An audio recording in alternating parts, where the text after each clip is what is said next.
MKSGS channel में आपका हार्दिक स्वागत एवं अभिनंदन करता हूँ।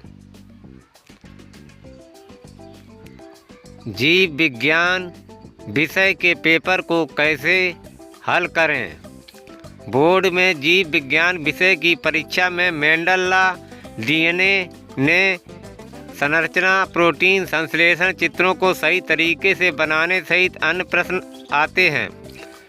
विद्यार्थियों को इन्हें हल करने का सही तरीका पता न होने से परीक्षा में बेहतर प्रदर्शन न कर पाने की चिंता बनी रहती है। जीव विज्ञान के हर अध्याय को अच्छे से पढ़ना जरूरी है। दीर्घ उत्तरी प्रश्नों में जो पूछा गया है उतना ही जवाब लिखें। जरूरी हो तो साथ में चित्र बनाएं। बहुविकल्पी प्रश्न में वैज्ञानिकों के नाम अधिक पूछे जाते हैं। यदि परीक्षार्थी इन बिंदुओं पर अच्छे से तैयारी कर ले तो वह परीक्षा में पूरे अंक प्राप्त कर सकते हैं।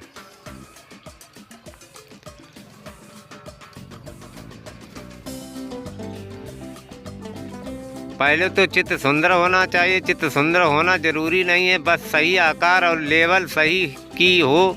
चित्र का कोई भी हिस्सा छूटना नहीं चाहिए। किसी भी चित्र को 2 बार देखकर और 2 बार बिना देखे बनाने का अभ्यास करें।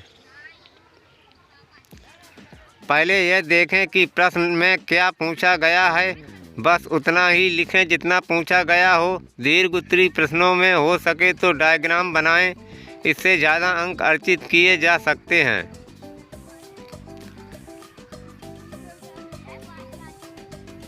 एक रजिस्टर के पेज में सारी प्रजातियां और उनके नंबर लीजिए और अपने कमरे में कहीं सामने लगा लीजिए।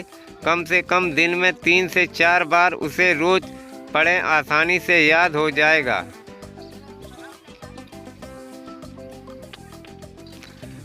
पहले DNA की संरचना अच्छे से किसी से समझ लें। समझे बिना इस अध्याय को याद नहीं किया जा सकता। चाहे तो कक्षा 11 के बायो मॉलिक्यूल अध्याय से भी मदद ले सकते हैं। अक्सर सेक्शन में वैज्ञानिकों के नाम आते हैं। हर वैज्ञानिक के साथ उसके द्वारा किया गया योगदान भी याद रखना जरूरी होता है। मेंडल वाले पार्ट में 5 तरह के क्रॉस हैं। पहले उनका बेसिक तरीका समझें और फिर पिछले वर्षों के पेपर देखकर प्रश्नों का उत्तर लिखें। आसानी से सारे सवाल हल हो जाएंगे। एकांत में बैठकर कोई सैंपल पेपर या पिछले वर्षों का पेपर हल करें। देखना होगा कि एक सेक्शन हल करने में कितना समय लग रहा है। उत्तर की लंबाई उसके अंकों के हिसाब से रखें। यह एक बहुत महत्वपूर्ण प्रश्न है कि और अक्सर बहुविकल्पी प्रश्नों के रूप में पूछा जाता है कि लेकिन लिखकर उन्हें याद किया जा सकता है। NCERT के हर अध्याय को हर लाइन बहुत ध्यान से पढ़ना चाहिए। जरूरी पंक्तियों को रेखांकित करने और परीक्षा से पहले केवल उन रेखांकित जरूरी पंक्तियों को ही पढ़ें।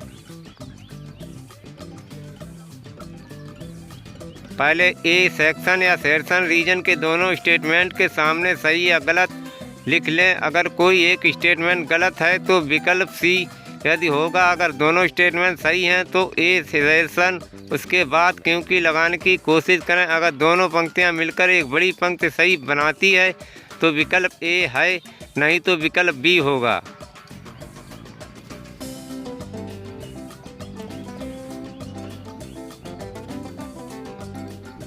सेक्शन D के केस आधारित प्रश्न हल करने के लिए पहले तो दिए गए पैराग्राफ को अच्छे से पढ़ें और उस विषय से जुड़े सारे तत्वों को दिमाग में एक बार अच्छे से दोहरा लें।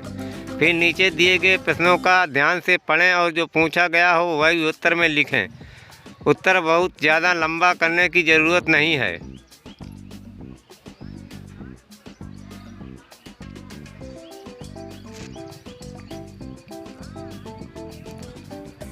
अधिकांश तौर पर देखा गया है कि दीर्घ उत्तरीय प्रश्न यूनिट 1, 2 और 4 से पूछे जाते हैं। पहले प्रश्न हल करें जो अच्छे से आते हों, फिर सोच के वह प्रश्न हल करें जो नहीं आ रहे हैं। पिछले वर्षों के प्रश्न पत्र देखकर पता चल जाता है कि कौन से चित्र ज़्यादा पूछे जाते हैं।